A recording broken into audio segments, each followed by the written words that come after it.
নমস্কার, কেমন আছো সবাই? আশা করি রাধা মাধবের কৃপায় সবাই ভালো আছে, সুস্থ আছে। আজকে চলে আসলাম একটা নিরামিষ তরকারি করব, যেটা রুটির সাথে খাওয়ার জন্য একদম ঠিকঠাক। তো এখানে আমি দেখো সবজি নিয়ে নিয়েছি। পাঁচমিশালি তরকারি আর কি যাকে বলে। তো পাঁচমিশালির মধ্যে আমি অনেকগুলোই সবজি নিয়ে নিয়েছি। তোমরা তোমাদের পছন্দ অনুযায়ী সবজি নেবে। আমার ঘরে যা যা সবজি ছিল সেগুলোই নিয়েছি। যেমন রয়েছে ঝিঙে, কুমড়ো, আলু, বেগুন, তারপরে পেঁপে, এইগুলো এইগুলো দিয়েই করবো একটা তরকারি। আর তার সাথে দেখো একটা টমেটো কেটে নিয়েছি, কাঁচা পাকা লঙ্কা, মানে কাঁচা লঙ্কার সাথে পাকা লঙ্কাটা ছিল তাই দিয়ে দিয়েছি, টুকরো করে নিয়েছি। আর এখানে বেশ কিছুটা ধনেপাতা নিয়েছি। নিরামিষ তরকারিতে ধনেপাতা দিলে না বেশ ভালো লাগে খেতে। আর দেখো এই যে ডান্ডিগুলো, এগুলো কিন্তু আমি ফেলিনি। এইগুলো কিন্তু একটা আলাদাই সুন্দর লাগে খেতে এই ডান্ডিগুলো। এইগুলো অনেক সময় মাছের ঝোলে বেটে দিলেও বেশ ভালো টেস্ট হয়। তো ডান্ডিগুলো শুদ্ধই আমি কেটে নিয়েছি। যেহেতু পাঁচমিশালি তরকারি সেজন্য ওই ডান্ডিগুলো দিয়ে দিলাম। আর এখানে ফোড়নের জন্য রেখেছি আমি তেজপাতা, শুকনো লঙ্কা আর তোমার পাঁচ ফোড়ন, গোটা শুকনো লঙ্কা, তেজপাতা। এখানে অল্প একটু কাঁচা ছোলা, ছোলাটা তোমরা চাইলে দিতেও পারো নাও পারো। এই ছোলাটা আমার ছিল ভেজানো, সেজন্য ভাবলাম পাঁচমিশালি তরকারি যখন ছোলা তো ভালোই যায়, তাহলে ছোলাটা দিয়ে দিই। তো ওর জন্যই ছোলাটাকেও নিয়ে নিয়েছি, এতে দিয়ে দেবো বলে। তোমরা বড়িও দিতে পারো, অনেকে বড়িও দেয়। তো আমার কাছে বড়ি নেই, সেজন্য আমি বড়িটা দিতে পারছি না। গ্যাসটা ধরিয়ে দিলাম, কড়াইটাকে বসিয়ে দিয়েছি। কড়াইটা গরম হয়ে গেছে, দিয়ে দিচ্ছি তাতে তেল। আর একটু সর্ষের তেল দিচ্ছি আমি। আজকে একটু সর্ষের তেল দিয়ে তরকারিটাকে রান্না করছি। যে কোনো তেলই দেওয়া যায়, তবে আমি একটু সর্ষের তেল দিলাম। তেলটা আমার গরম হয়ে গেছে, এবার ফোড়নের জন্য যেগুলো রেডি করেছি সেগুলোকে দিয়ে দিলাম। ফোড়নটা দেখো হয়ে গেছে, আর খুব সুন্দর একটা পাঁচফোড়নের গন্ধ বেরিয়েছে। এই তেলে দেওয়ার সঙ্গে সঙ্গে পাঁচফোড়ন, শুকনো লঙ্কার গন্ধটা যে এত ভালো লাগে কি বলবো তোমাদেরকে। এবার সবজিগুলোকে দিয়ে দিলাম। তোমরা চাইলে সবজিগুলো আলাদাভাবেও ভাজতে পারো, যেমন বেগুন আলুটাকে ভেজে তুলে রাখতে পারো। আমি আর ভেজে তুলে রাখলাম না, আমি সমস্ত সবজিগুলোকে একসাথেই দিয়ে দিলাম। একসাথেই একটু নেড়ে চেড়ে নেবো, আলাদা করে না ভাজলেও হবে। সবজিগুলো একটুখানি নেড়ে নেওয়ার পরে দেখো দিয়ে দিচ্ছি আমি পরিমাণ মতন লবণ, আর দিয়ে দেবো হলুদ গুঁড়ো। আর এখানে আমি কোনো লঙ্কার গুঁড়ো ব্যবহার করব না, তোমরা তোমাদের পছন্দ অনুযায়ী দেবে। আমি কাঁচা লঙ্কা দিয়ে করব। তো নুন আর হলুদটা দিয়ে বেশ ভালো করে সবজিগুলোকে নেড়ে নেব।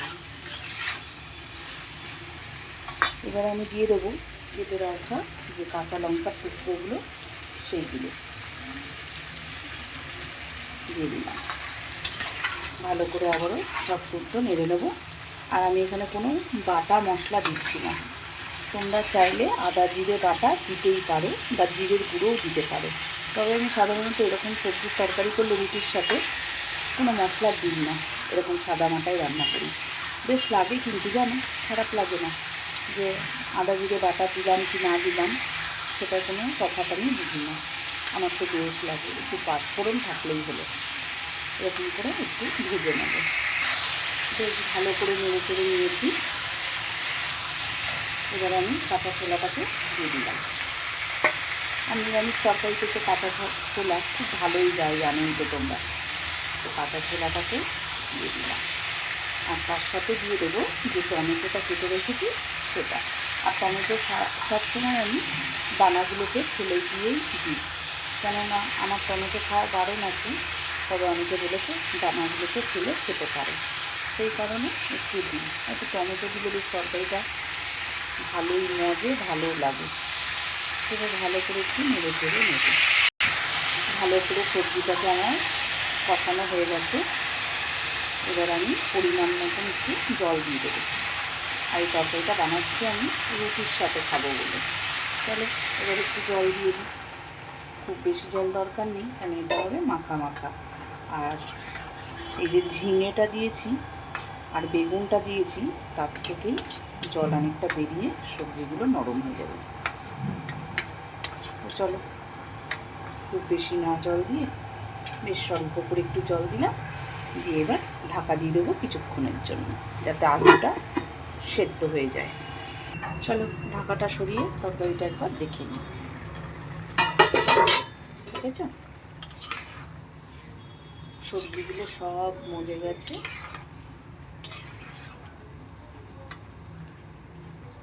তবে আর একটু সেদ্ধ হবে। আমি আঁচটাকে কমিয়ে রেখেছি,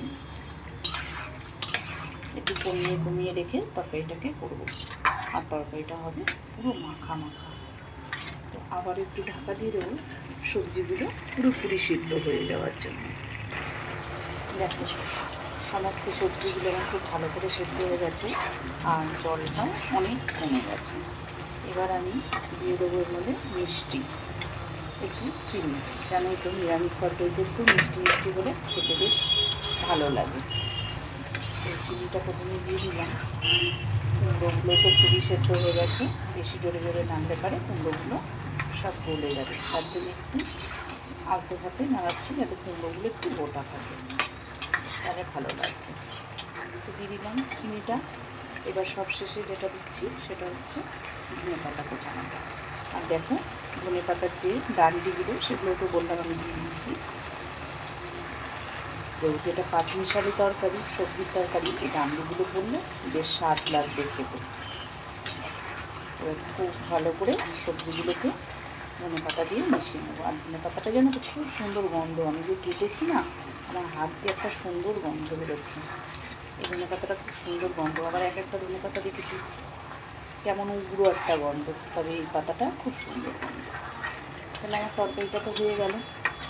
আর এই তরকারিটা দিয়ে রুটি খাবো, সেই জন্য দেখো এখানে আটাটাও মেখে নিয়েছি। এবার আমি রুটিটা করব। তাহলে তরকারিটা কেমন লাগলো তোমাদের সেটা আমাকে অবশ্যই জানিও। এরকম পাঁচমিশালি তরকারি খেতে কে কে ভালোবাসো তোমরা আমায় বলো। আমার তো রুটির সাথে বেশ লাগে এরকম তরকারি। আর জানো তো এখন আমের সময়, সঙ্গে থাকবে আম। তো কেমন হয়েছে তরকারিটা তোমরা অবশ্যই জানিও। সবাই ভালো থেকো, সুস্থ থেকো। আর আমার ভিডিওটা ভালো লাগলে একটা লাইক করো, নতুন হলে সাবস্ক্রাইব করে দিও। চলো তাহলে এখন এর মতন রাখি।